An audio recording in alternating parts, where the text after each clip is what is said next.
Hey, what's going on, everybody? Justin with AmericanMuscle.com. We are in Detroit for the special day. That's right, the unveiling of the 7th generation S650 Mustang, guys. The buildup has been real. We've seen the teasers, we've seen the leaked images. Now it's time to see the real thing. Guys, the excitement is very high here in Detroit, so let's just get right to it, man. Let's see what they got. Let's say hello to the future. Please welcome the all-new Ford Mustang. We have got a GT convertible, a GT coupe, we've got the EcoBoost coupe, and of course there's also an EcoBoost convertible. We have that V8 soundtrack, manual transmission. We've got that open air, top down fun. But we've also injected it with new features and technologies to take that Mustang experience up a notch. We say it's time to raise the curtain on a new performance pony. This is Dark Horse. First new performance series in more than 2 decades. We turned up the volume on everything that mattered. It starts with the most powerful Coyote ever, targeting 500 horsepower. 500 horsepower! Well, guys, there you go. The 7th gen was just unveiled. The crowds are all kind of swarming around the cars right now. So let's go down, throw some elbows, and see if we can't take a closer look. Come on. Let's start up front with probably the most polarizing, as always, part of the car. And of course, let's talk about this grille here. As you can see, they did stick with the gloss black grille along with the gloss black hood scoop here on our GT. The grille and the front end completely different from the S550, as you guys can see. Now, we've heard our comparisons to some other, let's say, American cars, and you know, maybe some of it's warranted, maybe some of it's not, but I still think it's pretty striking. Probably not my favorite part of the new generation, to be completely honest, but I really do like the side profile and the rear end. Now, the side profile, they did lower the belt line about 10 to 15 millimeters, I believe the designer was saying, and that gives the car kind of a lower profile, a lower look. And the car itself looks pretty low as it is just kind of sitting here, which I really like. Brembos are back here. I don't know if you guys can see, but there's actually like a little pony logo down there. They're doing 3 colors on the Brembo this year, including the red, the black, and a new for 2024, which is going to be a grabber blue. Here we are, guys, the rear end. As you can see, tri-bars are back. As you might imagine here, they can't get rid of those, but this is a completely new deck lid and rear end. Very angular. I've heard people say it's not their favorite part. I actually really like it. First time I've seen in a long time where Ford hasn't put a deck lid panel on the car. Quad tips, of course, are back here on the GT. Looks really good. Even without the spoiler itself, guys, you can see it's got a very aggressive look. This is actually the Vapor Blue color, guys. This is very sick. It's got some flake in it, and if you can kind of see that. New performance pack wheels here as well. Kind of got that meshy thing back. There's our grabber blue calipers we talked about a little bit.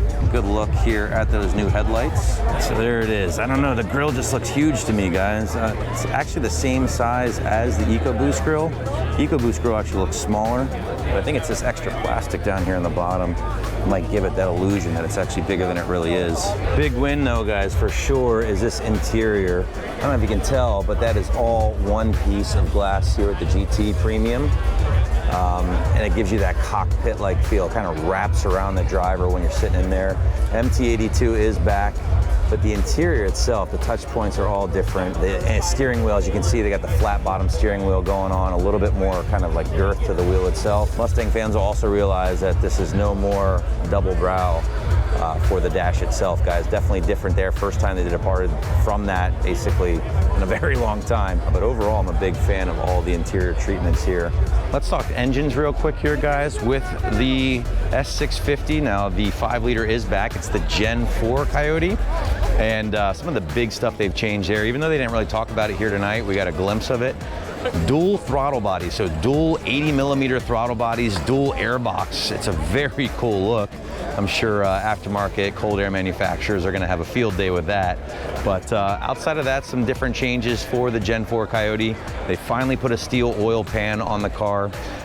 different exhaust camshaft, and there's also a different driver's side manifold as well. They finally got rid of the cat in the manifold, and so now both manifolds are essentially catless. They moved them downstream a little further. So they're targeting 480 plus horsepower here with the standard GT, over 500 I heard with the Dark Horse that was unveiled. Definitely a little bit more powerful than the S550 GTs. EcoBoost's got a little bit more power as well through some different changes to the turbocharger. So a more powerful lineup here, which is certainly something we're looking forward to hearing. Can't wait to get behind the wheel. All right guys, so last night was obviously a little bit crazy. There was crowds everywhere. It was really tough to get around the car, but now we snuck into the show early for Media Day, and we got an uninterrupted view of the Dark Horse. Let's take a closer look. Now this is that front end I was talking about. The Dark Horse really does a lot of the things that the standard GT or the EcoBoost just simply misses on. Much more aggressive grille and lower chin. I think that's what the S650 really needed. Obviously we have some detail going on here up at the hood as well. Still have our GT hood vent up there, of course. You get a better sense of your signature lighting. The twin snorkels in the grille feeding those dual air boxes, new for the 7th gen. Again, the twin 80mm throttle bodies is what you're looking at here, guys. Definitely raising the power. Ford's advertising over 500 here with the Dark Horse. You can also see we have a PP2 style wheel on the car. Looks like a nice wide square setup. Actually, interesting change for the S650, no longer Sport Cup 2s. We're looking at the P0 Trofeos, very grippy tire. This is pretty radical. This is an entire plastic bit here that flows into that grille. Again, the twin nostrils feeding that opening. Still gloss with this grille, but guys, it doesn't really look as striking as the other one, and I'm not saying that in a bad way. This front end is where it's at, guys. This is what the S650 really needed, and they nailed it with the Dark Horse. This color is absolutely beautiful. You can really get a good sense of the flake in this color. As you can see, it turns gold when the light hits it. It's more blue, and there's also another bespoke color I understand that we can't see right here. These wheels, again, you can see Trofeo RS 305 30R20s squared, and then this just huge spoiler in this thing. This is what the car needed, guys. But everything about the Dark Horse is improved, right guys? You got over 500 horsepower Ford is targeting with this thing. Different suspension, more aero, more cooling, just everything you come to expect from a more performance-based version. All right, guys, well, there you go. That was the S650. First impressions from Detroit. The car's out.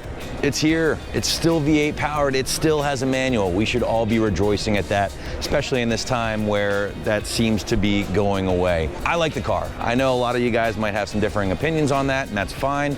But overall, I feel like it's a nice step forward. And this Dark Horse with over 500 naturally aspirated horsepower, big aero, square stance. This is where it's at, guys. Big, big fan of that, and hat tip to Ford for coming out with something like that right out of the gate.